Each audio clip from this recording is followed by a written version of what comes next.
So welcome back. So today we are going to discuss the second problem on the cycloids. So in the previous problem we have discussed that the cycloidal curve traced out by the point on the circumference of the circle for one complete revolution in the horizontal direction. Here in this problem, let's read the question first. A circle of 50 mm diameter rolls on a horizontal line for half revolution and then on a vertical line for another half revolution. Draw the curve and traced out by a point P on the circumference of the circle. So here for one complete revolution of the circle, half of the revolution rolls in the horizontal direction and the another half rolls in the vertical direction. So first let us draw a circle for the given diameter and divide the circle into number of equal parts. Either you can divide for 8 parts or you can divide for 12 parts. So here I am dividing the circle for 8 parts. So take the fixed point P of the circle at the bottom of the circumference of the circle, and the direction of the rolling of the circle is in clockwise direction. So the numbering of the circle should be in anti-clockwise direction. Say 1, 2, 3, 4, 5, 6, 7, and at P we will get the point 8. Next, find out the circumference of the circle and take half of the length. So draw the line for half revolution, means for half length, and then divide this into 4 equal parts.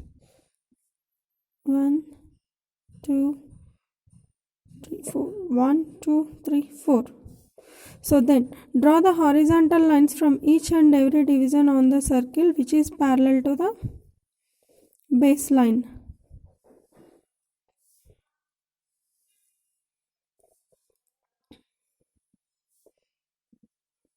Next, so draw another circle at the point 4. Okay. So next 1 dash, 2 dash, 3 dash and 4 dash. So next draw the perpendicular lines from the baseline to generate the centers C1, C2, C3 and C4, and here the center point on the circle is C, C1, C2, C3 and C4. Next, extend the line and draw the vertical line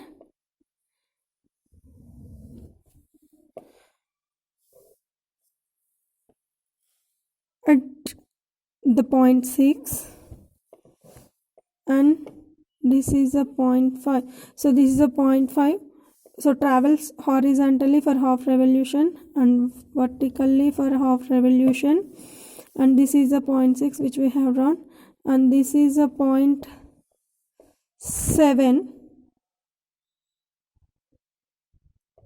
which will come on the same line, and next the point 8. Okay. So we have drawn all the projection points from 1 and 7, 2 and 6, 3 and 5 and 4. So after that, with following the same procedure, R is equal to 25 mm and C1 as center, draw the arc on the line which is passing through the point 1 and name the point as P1, and with center C2 and radius 25 mm, draw the arc on the line which is passing from the 2. So name the point as P2, and with center C3 and with radius 25 mm, draw the arc on the line 3 which is passing through the circle. And next, with center C4 and radius 25 mm, draw the arc which we get on the circumference of the circle. So P3 and P4. So after that, with the same distance, so take the distance from C1 to C2 as radius, And from C4, draw the arcs on the center line to generate the centers C5, C6, C7 up to C8. So from C4, with the distance between C1 and C2 as radius, I am going to draw the arcs 4 and next C5, C5, C6, C7 and C8. Okay. So C5, C6, C7 and C8. So draw the perpendicular lines onto the baseline. Next, here the points are C5, 5 dash, 6 dash, 7 dash and 8 dash.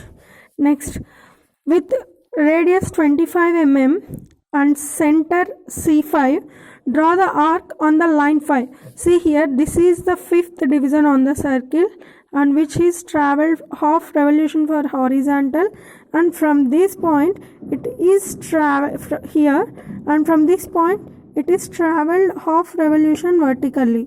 So this is the line 5. So with center C5 and radius 25 mm, draw the arc on the line 5 to generate the point P5.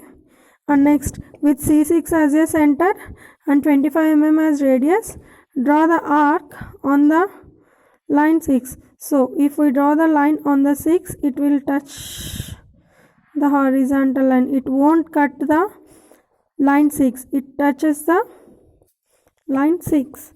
Next, with C7 as center and 25 mm as radius, draw the arc on the line which is passing from the 7th division. See, this is the 7th division on the circle, travels half revolution for horizontal and half revolution for vertical. So from C7, draw the arc on the 7 line to generate the point P7. Next, with center C8, so this is the 8th division